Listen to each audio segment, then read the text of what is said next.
Hey everybody, what we're going to do here is spatchcock chicken. So I cut one up earlier. I have a video about how to do that, the easiest way to spatchcock the chicken. Then I seasoned it, I put it in the fridge for a few hours, and now we're going to go ahead and cook it. So what I'm doing now is I'm just cleaning the grill. I like to clean it out after every cook. Literally just take a shop vac, suck out all the ash. And if you look here, it's how I'm rearranging my charcoal. Some people like to put the wood chunks on the bottom. I like to put it on top. But either way, you'll be fine. You'll get the same smoke. So what we're going to do is we're going to go ahead and build our fire. Then we'll go ahead and put the chicken on. And the target here is 350 degrees.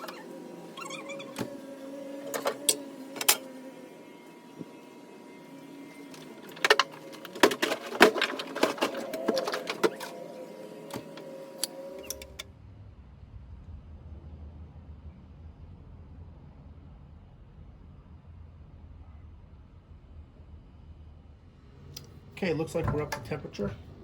So what we're doing here is, you saw me build the fire.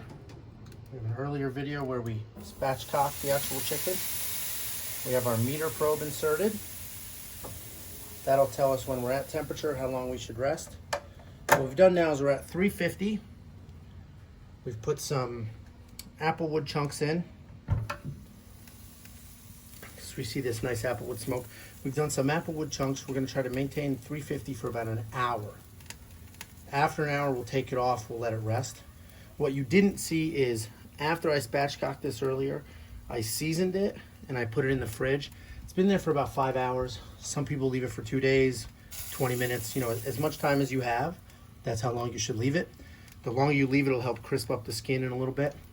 But so we're just going to let this ride. I'm not going to touch it. We'll check on the temperature every now and then, but you know, 350 for about an hour is what we need.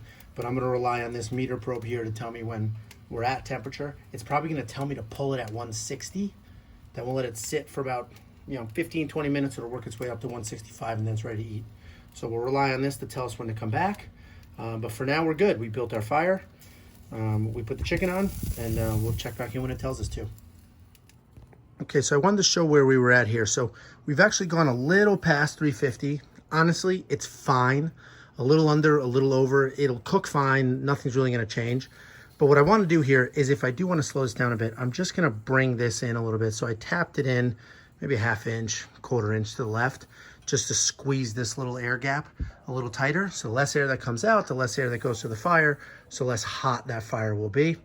And on the bottom, if we look, we're about, maybe 2 fingers, 2.5 fingers for the air to come in and then come out. So if you're dealing with temperature issues, more air, top or bottom, speeds it up. Less air slows it down. Okay, so we just got our alert from the meter probe saying that the chicken is ready and we need to pull it. I think it's at 161 degrees. So what the probe does is it compensates for resting time and continued cooking. So we do need to get to 165. But it's going to continue cooking after we take it off. So we've taken it off. Let me shut this grill down. And we're going to bring this chicken inside. We're going to let it rest, covered.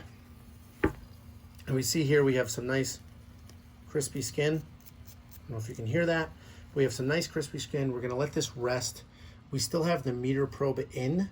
And this is actually going to tell us when it's done resting. So it's not the cheapest probe in the world, but it is very helpful because it's Bluetooth. They do have Wi-Fi ones, but it's easy to check your phone whenever you need to check it, and it'll go ahead and push you alerts when it's time to pull your meat, when it's time to, when you can cut and things like that. So it's very helpful.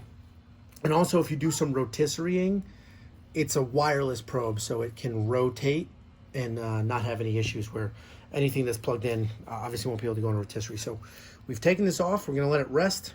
We'll check back in about 10 minutes, and then we'll cut it. But again, I'm just going to rely on that meter probe to tell me when it's ready. So I will have a link in the description for the probe, some of the seasonings, and some of the other things I've used in case you're interested. Okay, so we got the alert from the meter. So we'll pull that out. We are at temperature. This is fully cooked. Clean this, put it back in its case. Let's go ahead and cut this open. I am not a butcher, so this is going to be a disaster, but I will do my best. Cut these legs off. I mean, it's going right through. Look at that. We still have a ton of juice. So this is honestly one of the easiest and best ways to grill chicken, because it doesn't take a lot of effort. Essentially, you season it up. You know, first we spatchcock it, and you can check my other video for that, but we season it up. We go ahead and throw it on the grill at temperature, and we don't come back for about an hour or so. Then we let it rest, and we cut it, and we're good to go. So it's very easy to make. It's an easy weeknight kind of food, but it's also just, it's tasty. You can see we have some crispy skin, ton of flavor, stays juicy, doesn't require a lot of effort. So I highly recommend it. Let me know if you have any questions. I will have affiliate links in the description for, you know, the seasoning I use, the meter probe, and a few other tools that we've used today. So any questions, let me know. Happy to help.